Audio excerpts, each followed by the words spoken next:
السلام علیکم ورحمۃ اللہ وبرکاتہ۔ رب اشرح لی صدری ویسر لی امری واحلل عقدۃ من لسانی یفقہوا قولی۔ الحمد للہ المبدئ المعید الغنی الحمید، والصلاة والسلام علی سید الانبیاء خاتم النبیین سید المرسلین سیدنا و مولانا محمد صلی اللہ علیہ وسلم عبدہ ورسولہ بالہدی ودین الحق ارسلہ۔ اما بعد فاعوذ باللہ من الشیطان الرجیم، بسم اللہ الرحمن الرحیم۔ وَرَبُّكَ يَخْلُقُ مَا يَشَاءُ وَيَخْتَارُ آمَنْتُ بِاللَّهِ صدق اللہ العظیم۔ ببرکۃ ان اللہ ملائکۃ یصلون علی النبی یا ایھا الذین آمنوا صلوا علیہ وسلموا تسلیما۔ اللہم صل علی سیدنا مولانا محمد وبارک وسلم صلاۃ و سلاما علیک یا رسول اللہ۔ ان کے مولا کے ان پہ کروڑوں درود، ان کے مولا کے ان کے کروڑوں درود، ان کے اصحاب و اطرت پہ لاکھوں سلام۔ اصدق الصادقین سید المتقین، چشم گوش وزارت پہ لاکھوں سلام۔ وہ عمر جس کے اعداء پہ شیدا سقر، اس خدا دوست حضرت پہ لاکھوں سلام۔ آب تطہیر سے جس میں پودے جمے، اس ریاض نجابت پہ لاکھوں سلام۔ وہ دسوں جس کو جنت کا مژدہ ملا، اس مبارک جماعت پہ لاکھوں سلام۔ ایک میرا ہی رحمت پہ دعویٰ نہیں، شاہ کی ساری امت پہ لاکھوں سلام۔ اللہ کی حمد و ثنا نبی محترم، نبی معظم، باعث تخلیق ارض و سما صلی اللہ علیہ وآلہ وصحبہ وبارک وسلم کی بارگاہ مقدسہ میں انتہائی محبت و عقیدت کے ساتھ درود و سلام پیش کرنے کے بعد تمام تعریف اللہ وحدہ لا شریک کے لیے ہے۔ میں حضرت علامہ قبلہ عبداللہ نورانی صاحب دامت برکاتہم العالیہ کے بے حد مشکور ہوں کہ آپ نے اخکر کو ختم نبوت کانفرنس میں ذکر منقبت کے لیے آپ نے شرف عطا فرمایا۔ جید علماء کرام تشریف فرما ہیں جن کے منور چہروں کی زیارت آپ کر رہے ہیں۔ وقت کے اختصار کے ساتھ آپ کی خدمت میں صرف یہ گزارش کرنی ہے کہ پہم آپ کے سامنے یہ بات بار بار ذکر کی جا رہی ہے کہ اس ملک کے نظم و نسق کے لیے اور استحکام پاکستان کے لیے اور ہم بحیثیت مسلمان اپنے ایمان کے اظہار اور اس کی تازگی اور اس کی تجدید کے لیے محبت صحابہ، عظمت صحابہ اور محبت اہل بیت جو یہ مارچ ہونے جا رہا ہے 12 ستمبر بروز ہفتہ، ہم اپنے گھروں سے 8 بجے نکلیں گے اور 10 بجے انشاءاللہ العزیز مزار قائد سے تبت سینٹر تک جید علماء کرام، مفتی اعظم حضرت مفتی منیب الرحمن صاحب اور دیگر علماء کرام کی قیادت میں کثرہم اللہ یہ قافلہ روانہ ہوگا۔ تو میں اس دعوت کو پیش کرنے کی سعادت پاتا ہوں۔ لیکن میرے دوستو بزرگوں، اس موضوع کے حوالے سے جو آج کی کانفرنس ہے ختم نبوت، اس پر صرف ایک جملہ عرض کرنا چاہوں گا۔ جید علماء موجود ہیں، مفکرین موجود ہیں، اپنے اپنی آراء اور اپنے اپنے گراں خیالات اور اپنی مضبوط تحقیق کس نظریے سے آپ کے سامنے پیش کریں گے، جس طرح حضرت علامہ تاج الدین نعیمی صاحب ابھی فرما رہے تھے۔ میں صرف یہ بات عرض کرنا چاہتا ہوں کہ دیکھیے، دین وحدت والا ہے، دین ایک ہے، شرائع شریعت مختلف ہوتی ہے۔ ہمارے علماء نے اس کی تعبیر پیش کیا کہ جو عملی اور احکامی شکل ہوتی ہے اس کو شریعت کہتے ہیں، اور جو عقیدہ ہوتا ہے اس کو دین کہتے ہیں۔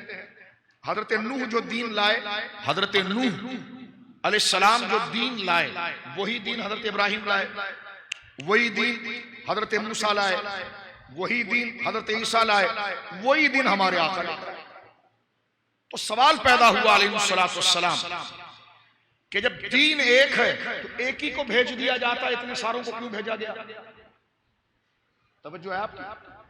جب دین ایک ہے تو ایک ہی کو بھیجا، جب دین ایک ہے بھائی، اللہ کی توحید، نبی جو نبی ہیں ان کی رسالت اور آخرت اور پھر اس میں احکام، تو جب دین ایک ہے لا نفرق بین احد من رسولہ، جب دین ایک ہے تو پھر ایک 313 رسول کی ضرورت کیوں ہے؟ توجہ ہے؟ جب دین ایک ہے تو ایک ہی نوح علیہ السلام بات کر دیتے، بات ختم ہو جاتی، یا جناب رسول کریم صلی اللہ علیہ وسلم بات کرتے، بات ختم۔ ایک ہی دین ہے، حضرت نوح بیان کرتے ہیں تو پھر حضرت ابراہیم آ جاتے ہیں، وہی بات حضرت ابراہیم کرتے ہیں، حضرت ابراہیم بیان کرتے ہیں پھر آگے چل کے حضرت موسیٰ آ جاتے ہیں، سارے انبیاء کی ضمن میں۔ پھر حضرت عیسیٰ آتے ہیں، پھر ہمارے آقا آتے ہیں۔ تو چلو یہ بات پتا چلی کہ دین ایک ہے، اس کو بیان کرنے والے بار بار آ رہے ہیں۔ اچھا جب بار بار ایک نے دین بیان کیا پھر دوسرا آ گیا، تو پھر حضور نے بیان کیا تو حضور کے بعد کیوں نہیں آتا؟ جو ہے آپ سوال کو ذرا سمجھیے۔ جب دین ایک ہے تو ایک ہی رسول بھیج دیا جاتا اور وہ ساری بات فارمیلٹی پوری ہو جاتی، لیکن ایک رسول کے بعد دوسرا رسول، دوسرے کے بعد تیسرے، علیہ الصلوۃ والسلام رسول بھیجے جا رہے ہیں۔ اور میرے دوستو بزرگوں، جب ایک رسول کے بعد دوسرے رسول کی ضرورت ہے تو پھر ہمارے آقا کے بعد یہ ضرورت کیوں ختم ہے؟ چاہیے تھا کہ ایک رسول اور آ جاتا، ایک بالفرض یہ بات جو ہے، لیکن نہیں آئے گا، ہمیشہ کے لیے ختم ہے۔ عقیدہ ختم نبوت کی مخالفت ہے، اللہ کی آیات کا انکار ہے۔ تو سوال یہ ہے کہ جب دین ایک ہے، ہر نبی وہی دین بیان کرتا ہے، ایک نبی کے بعد دوسرا نبی آئے پھر وہی دین بیان کرے، حضور بھی بیان کرے لیکن حضور کے بعد حاجت نہیں۔ اس پر ایک جواب دے کر بات ختم کرنا چاہتا ہوں۔ اس کی کئی وجہیں ہیں، کئی جہات ہیں۔ ان جہات میں سے ایک جہت یہ ہے کہ جب نبی، کیونکہ اللہ نے یہ فرمایا ان علینا للہدی، اللہ فرماتا ہے کہ اپنے بندوں تک ہدایت پہنچانا یہ ہم نے اپنے ذمہ کرم پر لیا ہے۔ اللہ کہتا ہے یہ ہمارے قدرت کا ذمہ ہے کرم کا۔ اب بار بار کرم کا لفظ نہیں کہوں گا تو اس بات کو سمجھیے، یعنی اللہ یہ فرما رہا ہے یہ ہمارے ذمہ ہے کہ ہمارا جو بندہ پیدا ہوگا، انسان ہوگا، ہم اسے ہدایت دیں گے، ہدایت اس تک پہنچائیں گے، ہدایت پہنچائیں گے۔ جب حضرت نوح علیہ السلام نے دین بیان کیا تو دوسرے نبی کی ضرورت اس لیے پڑی کہ ان کی امت اس کو سنبھال نہیں پائی، امت سنبھال نہیں پائی، ضبط نہیں کر پائی، محفوظ نہیں کر پائی، اگلوں تک پہنچانے کا ذریعہ نہیں بن پائی، خود ہی تتر بتر ہو گئے، دین کو بدل دیا، کتاب کو بدل دیا۔ رب کی رحمت جوش میں آئی کہ غلطی تو انہوں نے کی ہے، بعد میں جو 100 سال کے بعد آ رہے ہیں ان کا کیا قصور تھا، وہ اللہ کو کیسے جانے؟ تو اللہ نے کرم فرما کر ایک نبی اور بھیج دیا۔ ان کی امت بھی پھر متحمل نہیں ہوئی کہ اس امانت کو سنبھالتی، توجہ ہے، اس امانت کو سنبھالتی، کتاب کو بھی بدلا، دین کو بھی بدلا۔ پھر اللہ کی رحمت جوش میں آئی کہ اب جو 100 سال کے بعد امت آئے گی اس کے سامنے تو ساری بات الٹی سیدھی نظر آ رہی ہے، اس کا کیا قصور ہے، ہم تو ہدایت پہنچائیں گے۔ اللہ نے پھر ایک نبی بھیج دیا۔ حضور کے بعد نبی اس لیے نہیں آئے گا کہ قدرت کو جیسی جماعت اور ٹیم کی ضرورت تھی وہ رسول اللہ نے بنا دی۔ ختم نبوت کی دلیل ابو بکر صدیق ہے۔ سنیں یہ بات میں کرنا چاہ رہا تھا، ختم نبوت کی دلیل ابو بکر صدیق ہے، فاروق اعظم ہے، عثمان غنی ہے، مولا مرتضیٰ ہے، مہاجر انصار ہے، کیونکہ ایسی جماعت بن گئی جس نے وجہ نبوت کو ختم کر دیا، جس نے اس وجہ کو ہی ختم کر دیا، کیونکہ دین اور کتاب کو محفوظ کرنا تھا، اور نبی کی امت میں ایسی جماعت بن نہ سکی، رسول اللہ نے ایسی جماعت بنا دی تو صحابہ خود نبی کے ختم نبوت کی دلیل کیا؟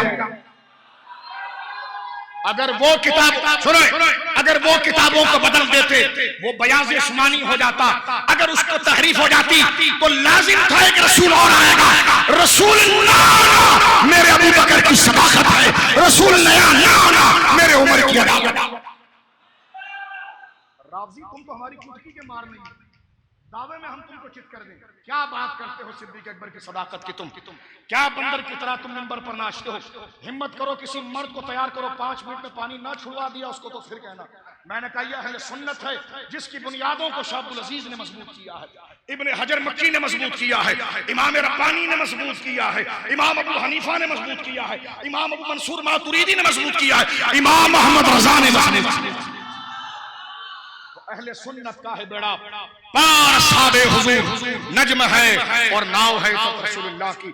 جسے عقیدہ ختم نبوت سمجھ میں آ گیا نا، وہ ابو بکر کو پھر نظر اٹھا کر کبھی نہیں دیکھے گا، بلکہ احترام میں نظریں جھکائے گا، کیونکہ ابو بکر کی صداقت ہی ختم نبوت کی دلیل ہے۔ اگر رسول 3 بنا نہ پائے تو پھر ایک رسول اور آنا تھا۔ لیکن رسول اس لیے نہیں رہا کہ وہ ضرورت ختم ہو گئی. کیونکہ ضرورت کیوں ختم ہو گئی کہ ابو بکر جیسے لوگ جو نبی تو نہیں تھے کام نبیوں والا کرا. رسول تو نہیں تھے لیکن کام رسولوں والا کر گئے. لہٰذا صحابہ کی عزت اور ان کی ناموس پر ہمیں اپنا اظہار کرنا یہ ہمارے ایمان کا لازمہ ہے اور یہ ہمارے ایمان کا لازم ہے اور یہ غیرت و وفا کی نشانی ہے. یہ چند کلمات میں نے مختصراً آج کے اس موضوع کے ساتھ کنیکٹ کرتے ہوئے عزت صحابہ پر ذکر کرنے کی کوشش کی ہے. لیکن یہ کوئی مبالغہ رہی نہیں ہے. ناصر حسین صاحب اگر آپ پیپلز پارٹی کے ہیں تو آپ شیعہ نہیں، آپ ایک وزیر ہیں. زلفی بخاری صاحب اگر آپ شیعہ ہیں تو شیعہ باغ میں پہلے آپ وزیر ہیں. ان بچوں کو جو تم نے پالا ہے نا تو آپ وزیر اعلیٰ ہاؤس میں بلا لو نا. سنیے شہنشاہ نقشبند صاحب یہ پریس کانفرنس کی کیا ضرورت ہے؟ ابھی بلائیے بات کیجئے. کہتے ہم ایف آئی آر کو چیلنج کریں گے. میں نے کہا ایف آئی آر تو اس پر ہے کہ صحابہ کو گالی دی گئی، تو اس کو چیلنج کر کے کیا گالی کھلوانا چاہتا ہے؟ اس بندے پر بھی ایف آئی آر ہونی چاہیے کیونکہ یہ اس مشن کے لوگ ہیں کہ کہنے نہیں ہماری کتابوں میں جو لکھا ہم پڑھیں گے. تو میں نے کہا مجھے بھی اجازت دو نا کہ ہماری کتابوں میں جو تیرے بارے میں لکھا ہے وہ پڑھیں. ہمیں بھی اجازت دو کہ ہماری کتابوں میں جو تمہارے بارے میں لکھا ہے وہ پڑھیں اور منبروں سے صدا لگائیں. میرے بچے تیرے پاس تو کچھ بھی نہیں ہے، تو صحابہ کے خلاف آئے گا اور قرآن دفاع کرے گا اور آڑے آئے گا. تیرے خلاف تو اتنا ہے گھر سے نہیں نکل سکے گا. لیکن ہم پاکستانی امن پسند لوگ ہیں. اس جذبات کو صحیح طریقے سے ریلیز کرنے کے لیے ہم نے یہ پرامن ریلی رکھی ہے. اس کو روک کر تم گلی گلی جنگ لگوا دو گے. ان علماء کا شکریہ ادا کرو کہ جنہوں نے سب کو جمع کر کے ایک مثبت ریلیز کرنے کے لیے تاکہ لوگ آئیں اور اپنے جذبات کو پیش کر کے چلے جائیں. لہٰذا یہ ریلی دہشت گردی کی نہیں، کھٹملوں کی دہشت کے سامنے اشتعال کو دبانے اور اس کو مثبت رخ دینے کی ہے.